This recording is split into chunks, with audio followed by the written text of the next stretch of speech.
ભરૂચ વડોદરા હાઈવેના સમારકામ માટે 15 દિવસનું અલ્ટિમેટમ. સામાજિક કાર્યકરની જળ અન્ન ત્યાગની ચીમકીથી ચકચાર. ભરૂચથી વડોદરા તરફ જતા નેશનલ હાઈવે 48 ઉપર ખરાબ રસ્તાઓ અને બિસ્માર પુલોના સમારકામને લઈને મોટી ચકચાર મચી છે. ભરૂચના સામાજિક કાર્યકર નિકુંજ ભટ્ટે કેન્દ્રીય માર્ગ અને પરિવહન મંત્રી નીતિન ગડકરીને પત્ર લખીને 15 દિવસમાં સમારકામ શરૂ ન થાય તો જળ અને અન્નનો ત્યાગ કરીને પ્રતિક ઉપવાસ ઉપર ઉતરવાની ચીમકી આપી છે. લાંબા સમયથી આ માર્ગ ઉપર ઠેર ઠેર મસમોટા ખાડાઓ પડી ગયા છે, જેના કારણે વાહન ચાલકોને ભારે મુશ્કેલીનો સામનો કરવો પડે છે. આ ઉપરાંત ભરૂચ જિલ્લાના 5 ગામ, વડોદરા જિલ્લાના પોર અને જાંબુઆ તથા બામણ ગામ જેવા વિસ્તારોમાં આવેલા પુલોની હાલત પણ અત્યંત ખરાબ છે. આ પુલો જોખમી બન્યા હોવા છતાં તંત્ર દ્વારા કોઈ સમારકામ હાથ ધરવામાં આવ્યું નથી.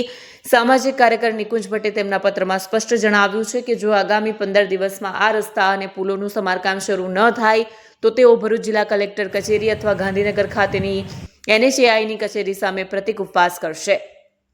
તેમણે જળ અને અન્નનો ત્યાગ કરવાની પણ જાહેરાત કરી છે, જે તંત્ર માટે ગંભીર ચેતવણી સમાન છે. આ માર્ગની બિસ્માર હાલત માત્ર વાહન ચાલકો માટે મુશ્કેલી જ નહીં, પરંતુ ગંભીર અકસ્માતોનું જોખમ પણ ઊભું કરે છે.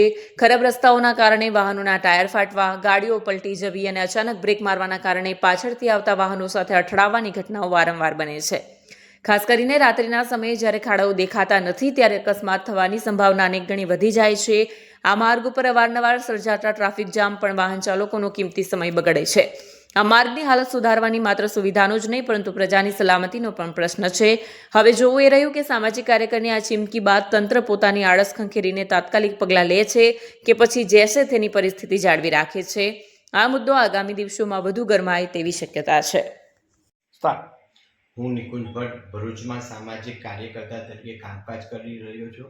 ગઈકાલે માનનીય નીતિન ગડકરીજીને ભારત સરકારના જેઓ રોડ અને પરિવહન મંત્રી છે તેઓને મારા દ્વારા એક લેટર લખવામાં આવ્યો છે કે જેમાં ભરૂચથી વડોદરાના લગતા તમામ બ્રિજો તથા રોડનું સમારકામ તાત્કાલિકપણે એટલે કે 15 દિવસની અંદર કરી આપે અને જો 15 દિવસની અંદર માનનીય મંત્રાલય દ્વારા કાં તો નેશનલ હાઈવે ઓથોરિટીઝના સચિવ લેવલના અધિકારીઓ દ્વારા અથવા તો બીજા કોઈ અધિકારીઓ દ્વારા પણ જો 15 દિવસની અંદર આ સમારકામ પૂર્ણ નહીં થાય તો હું ગાંધી ચિંધ્યા માર્ગે ભરૂચ કલેક્ટરશ્રી અથવા તો નેશનલ હાઈવે ઓથોરિટીની રિજનલ ઓફિસ ગાંધીનગર ખાતે હું પ્રતિક ઉપવાસ કરીશ. સમારકામ શાનું કરવાનું છે?